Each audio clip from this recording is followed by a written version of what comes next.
नमस्ते साथीहरू, यो माडी खाना आउनु आज हाट बजारमा यो माडी बारा पनि पकाएर राखेको छ। साथीहरू आउनु है खानालाई। ल हाम्रो पूजाजीले चाहिँ आज शनिबारको दिन कति गते? आज 9 गते है, 9 गते शनिबार यो माडी बनाउँदै हुनुहुन्छ हाम्रो कोसेली घरमा। हामी सबैजनाले खाना आउनु होला हाम्रो कोसेली घरमा। हेर्नुहोस् यो माडी बनाउनु लाग्नु भएको छ। हाम्रो सीता दिदीले चाहिँ यहाँ अन्डा बारा बनाउँदै हुनुहुन्छ।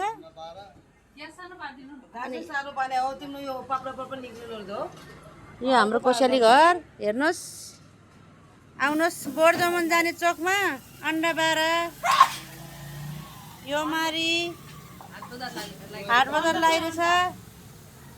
अनि गुन्द्रुकको अचार, गुन्द्रुकको छ, भालेको अचार पनि छ। अनि हामीसँग आलु दम पनि छ, आलु केराउ पनि छ। आउनुहोस् हाम्रो कोसेली घरमा आउनुहोस् है सबै दर्शकहरू, यसो आइदिनु होला। हाम्रो अन्डा बारा यसो खाइदिनु होला। आउनु यहाँ चाहिँ हाट बजार लागिरहेको छ। अनि यहाँ चाहिँ त्यो यस्तो पाइन्छ। यहाँ चाहिँ सेरहरू के पाइन्छ। अनि त्यसपछि म चाहिँ तपाईँहरूलाई यहाँ कुखुराहरू पनि लिन पाउँछ। अनि यहाँ यस्तो पर्सहरू, यस्तो हो त्यही पुस्नेवाला, दुईवटा चेनवाला राम्रो राम्रो पर्सहरू छ। अनि अर्को खानेकुराहरू पनि छ। अनि यता पोतेहरू पनि छ।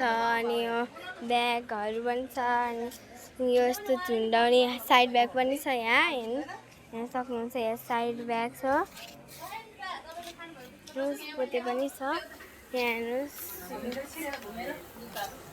हेर्नुहोस् यहाँ चाहिँ। अनि तपाईँहरूलाई चाहियो भने यहाँ चाहिँ राम्रो राम्रो जुत्ताहरू पनि छ, यस्तो झुन्डाउने साबुन। अनि यहाँ चाहिँ यो माडी पकाइराख्नु भएको। त्यो के अरे अन्डा बारा पकाइराख्नु भएको। उहाँ चाहिँ सीता मामु, तपाईँहरू चाहिँ खाना आउनु होला। हामी चाहिँ यो माडी बनाउँदैछु। तपाईँहरू पनि आउनु होला है।